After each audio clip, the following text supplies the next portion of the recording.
Poglavlje 9 je značaj međuljudskih odnosa i podrški. Dobrodošli u 9. poglavlje knjige Borba za sreću u pobedi depresiju. U ovom poglavlju istražit ćemo značaj međuljudskih odnosa i podrške u prevazilaženju depresije i ostvarivanju emocionalnog blagostanja.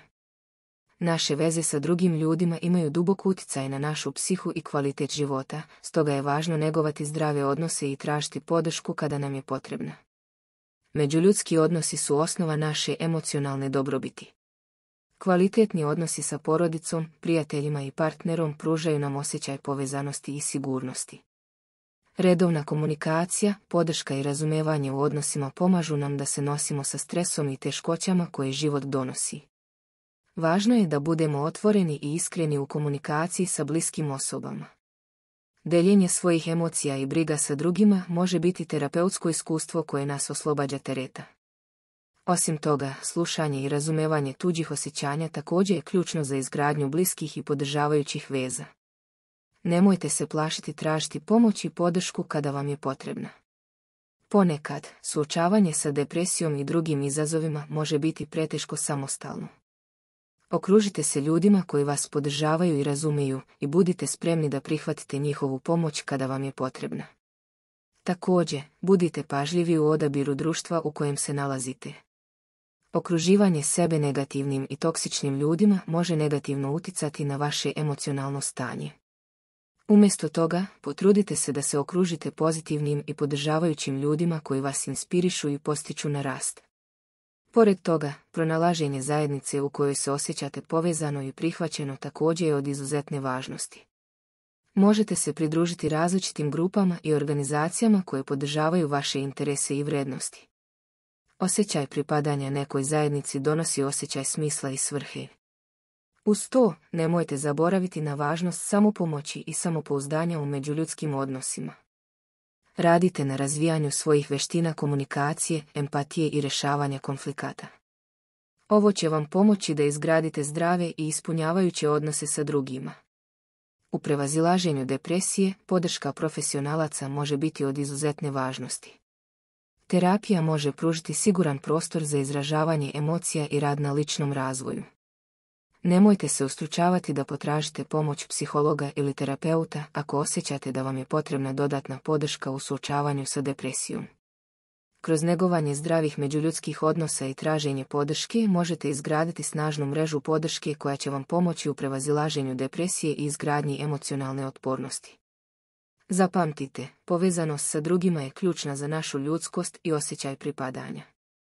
Neka ovo poglavlje služi kao podsticaj da negujete svoje odnose sa ljubavlju i pažnjom, jer su oni važan stup u borbi za sreću i prevazilaženju životnih izazova.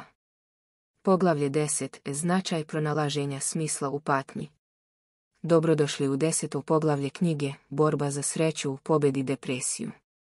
U ovom poglavlju istražit ćemo dublji značaj pronalaženja smisla u patnji i kako to može doprinijeti našem emocionalnom isceljenju. Patnja je neizbježan deo ljudskog iskustva, ali pronalaženje smisla u njoj može nam pomoći da prevaziđemo teške trenutke i izgradimo emocionalnu snagu. Kada se suočimo sa teškoćama i patnjom, često se postavlja pitanje zašto? Zašto moramo prolaziti kroz bol i nepravdu? I dok možda ne možemo uvijek naći konkretno objašnjenje za patnju koju doživljavamo, možemo nastojati da pronađemo smisao u načinu na koji se nosimo sa tim izazovima. Pronalaženje smisla u patnji ne znači da negiramo svoje osjećaje ili tražimo olakšanje od patnje. Naprotiv, to podrazumeva da prepoznamo kako patnja može biti prilika za lični rast i razvoj. Kroz suočavanje sa teškoćama možemo otkriti svoju unutrašnju snagu i hrabrost. Jedan od načina pronalaženja smisla u patnji je preispitivanje svojih vrijednosti i prioriteta. Patnja nas često tera da se zapitamo šta je zaista važno u životu.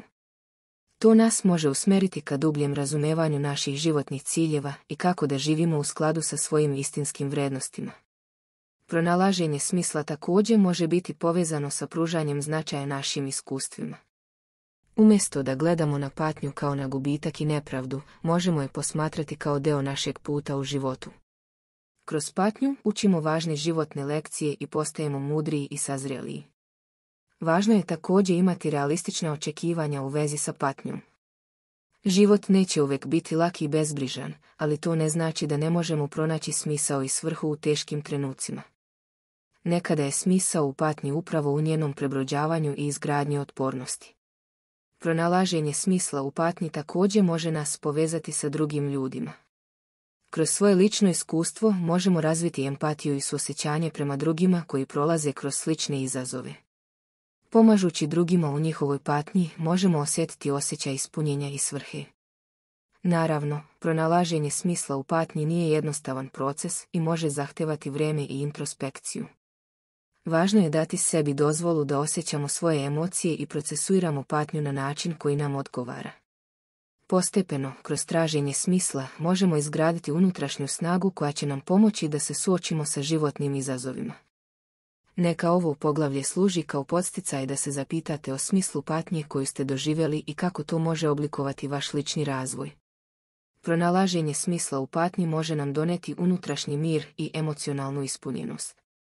Budite strpljivi i saosjećajni prema sebi dok se nosite sa patnjom, jer je to deo vašeg puta ka sreći i značenju u životu.